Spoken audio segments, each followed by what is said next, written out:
आप सभी विद्यार्थियों का इस चैनल पर हार्दिक स्वागत है।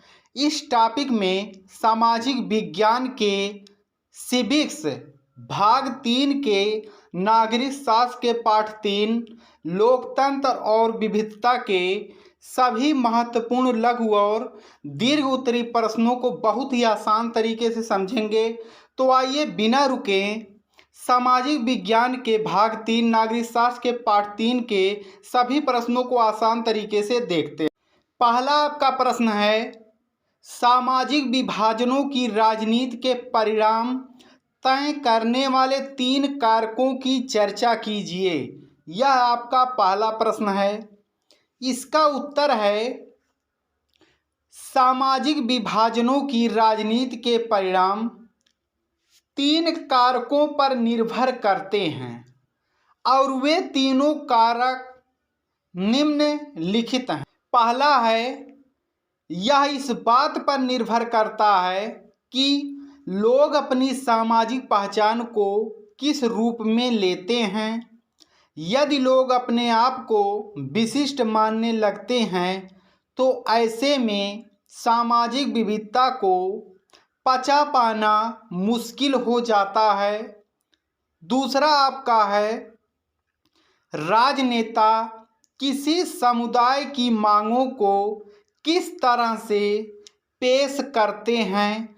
तीसरा है, किसी समुदाय की मांग पर सरकार की कैसी प्रतिक्रिया होती है।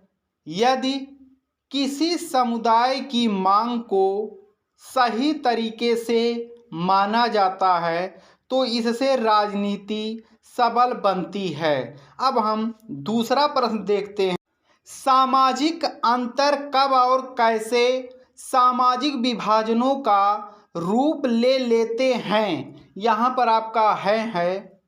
इसका उत्तर है, जब सामाजिक अंतर से लोगों में विशेष होने की भावना भरने लगती है तो इससे सामाजिक विभाजन का जन्म होता है। भारत में पुराने समय से ही सभी संसाधनों पर ऊंची जाति के लोगों का नियंत्रण रहा है।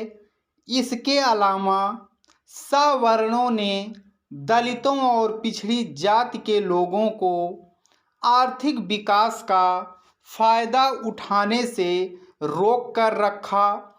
इससे देश में सामाजिक विभाजन लगातार बढ़ता चला गया। अब हम प्रश्न नंबर 3 को देखते हैं। तीसरा आपका प्रश्न है, सामाजिक विभाजन किस तरह से राजनीति को प्रभावित करते हैं। 2 उदाहरण भी दीजिए, यानी आप उदाहरण 1 भी दे सकते हैं। तो इसका उत्तर है, किसी भी देश की राजनीति वहाँ के सामाजिक विभाजन से अछूती नहीं रह सकती। राजनैतिक दल हमेशा ही किसी न किसी सामाजिक समुदाय का प्रतिनिधित्व करते हैं और उनकी आवाज़ को उठाएंगे। उदाहरण के लिए यहाँ पर आप देख सकते हैं, बहुजन समाज पार्टी को लीजिए, जो कि सबसे अधिक उत्तर प्रदेश में कार्य करती है। इस पार्टी के संस्थापकों ने दलितों के मुद्दे को उठाया और इस तरह से इस पार्टी का जन्म हुआ। अब हम अगला प्रश्न देखते हैं इस चैप्टर का। प्रश्न आपका है, सामाजिक विभाजनों को संभालने के संदर्भ में इनमें से कौन सा बयान लोकतांत्रिक व्यवस्था पर लागू नहीं होता। यानी आपको कुछ टॉपिक दिए जा रहे हैं, इसमें से आपको देखना है कि कौन सी लोकतांत्रिक व्यवस्था लागू नहीं होती है।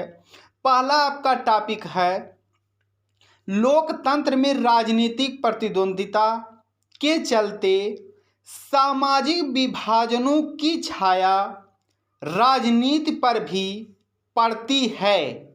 इसी तरह से आपको टॉपिक बताए जाएंगे। अब दूसरा आपका टॉपिक है बी, लोकतंत्र में विभिन्न समुदायों के लिए शांतिपूर्ण ढंग से अपनी शिकायतें जाहिर करना संभव है। तीसरा है, लोकतंत्र सामाजिक विभाजनों को हल करने का सबसे अच्छा तरीका है। और चौथा है, लोकतंत्र सामाजिक विभाजनों के आधार पर समाज को विघटन की ओर ले जाता है, यानी इसको तोड़ने की ओर ले जाता है।